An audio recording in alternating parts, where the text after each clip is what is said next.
अस्सलाम वालेकुम दोस्तों, कैसे हो? उम्मीद है कि सब खैरियत से होंगे। अल्लाह आप लोगों को ऐसे ही खुश रखे। चलिए आज के किस्से की तरफ बढ़ते हैं। हजरत निजामुद्दीन औलिया रहमतुल्लाह अलैह का नाम किसने नहीं सुना? सारी दुनिया उनको जानती है। बड़े जबरदस्त और पाए के अल्लाह के वली थे।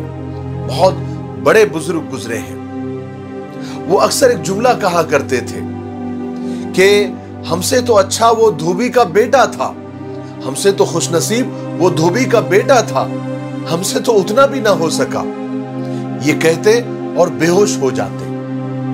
फिर कुछ दिन के बाद में फिर वो जुमला दोहराते कि हमसे अच्छा तो वो धोबी का बेटा था, हमसे तो उतना भी ना हो सका, और फिर बेहोश हो जाते।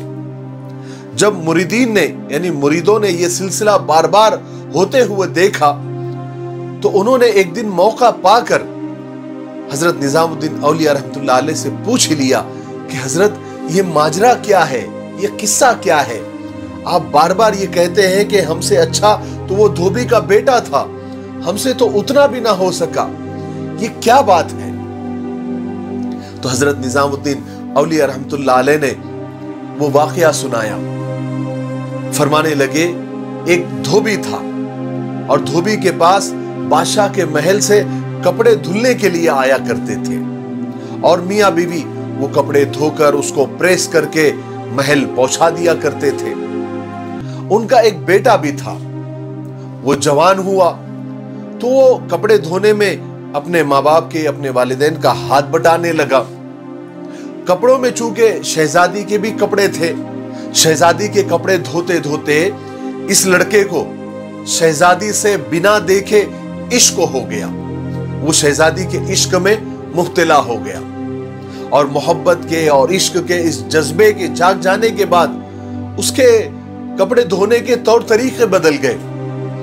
वो शहजादी के कपड़े जरा अलग करता, उसको खूब अच्छी तरीके से धोता, साबुन लगाता, और उसकी सिलवटें, उसकी झुर्रियां दूर करता, और एक अच्छे से उसको प्रेस करता, और एक निराले और खास तरीके से उसको तय करता, उसको घड़ी करता।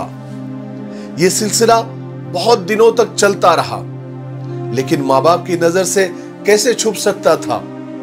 माँ ने अपने नौजवान बेटे के इन हरकतों को नोटिस किया और अपने शौहर को यानी अपने धोबी शौहर को बता दिया कि ये लड़का शहजादी के इश्क में मुब्तला हो गया है, ये तो हमारे पूरे खानदान को मरवा देगा, कुछ कीजिए इसका। उस धोबी ने अपने लड़के पर शहजादी के कपड़े धोने पर पाबंदी लगा दी। कहा कि खबरदार शहजादी के कपड़े को हाथ नहीं लगाना। अब लड़के की हालत ये हो गई कि वो परेशान हो गया। जब तक वो शहजादी के कपड़े देखता था, उसको धोता था, उसको साबुन लगाता था, उसको प्रेस करता था, उसको जरा खास और अच्छे अंदाज से, निराले अंदाज से उसको तय करता था, घड़ी करता था, तो उसको अच्छा लगता था, और वो इस तरह से अपनी मोहब्बत का बुखार निकाल लिया करता था। मगर जब उसको इस खिदमत से हटा दिया गया तो वो इतना परेशान हो गया, डिप्रेशन में चला गया और बीमार हो गया, और इतना बीमार हुआ कि फिर वो बीमारी से अच्छा ना हो सका और उसका इंतकाल हो गया। उधर महल में ये हुआ कि कपड़ों की धुलाई और कपड़ों की तयबंदी, यानी जो अलग अंदाज से जो घड़ी करता था वो लड़का, जब उसका तरीका और अंदाज बदला तो शहजादी ने धोबन को बुलाया और उससे पूछा कि मेरे कपड़े कौन धोता है? धोबन ने कहा, शहजादी आलिया, मैं ही धोती हूं। शहजादी ने कहा, पहले कौन धोता था? धोबन ने कहा, शहजादी मैं ही धोती थी। शहजादी ने कहा, अच्छा तुम धोती थी, ये लो मेरा सूट और इसको घड़ी करके बताओ, तय करके बताओ। अब धोबन से वैसे तय कहाँ होते थे, यानी वैसी घड़ी उसको कहाँ आती थी जैसा उसका लड़का शहजादी के इश्क और मोहब्बत में वो खास और निराले अंदाज में तय करता था, वो लड़के के माँ को कहाँ आ रहा था? तो शहजादी ने उसको डांटा और कहा कि तुम झूठ बोलती हो, सच सच बताओ मेरे कपड़े कौन धोता है, वरना तुमको सजा मिलेगी। अब धोबन के सामने यानी लड़के की माँ के सामने कोई रास्ता नहीं बचा था कि वो पूरा वाकया और पूरा किस्सा शहजादी को बताती। धोबन ने ज़ारो कतार रोते हुए और गमगीन लहजे में और डरते हुए सारा किस्सा शहजादी को सुना दिया, सारा माजरा शहजादी को सुना दिया। शहजादी ये सुनकर तो सन्नाटे में आ गई।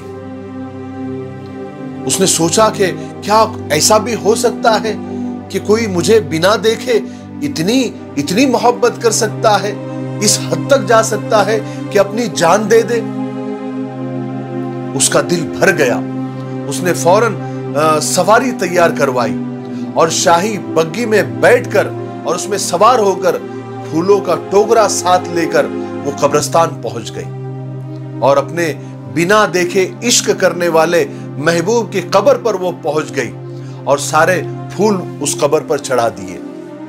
और शहजादी का जिंदगी भर का ये मामूल रहा कि वो हर साल उस धोबी के बच्चे के यानी अपने महबूब के कब्र पर जाती और सारे फूल चढ़ाती।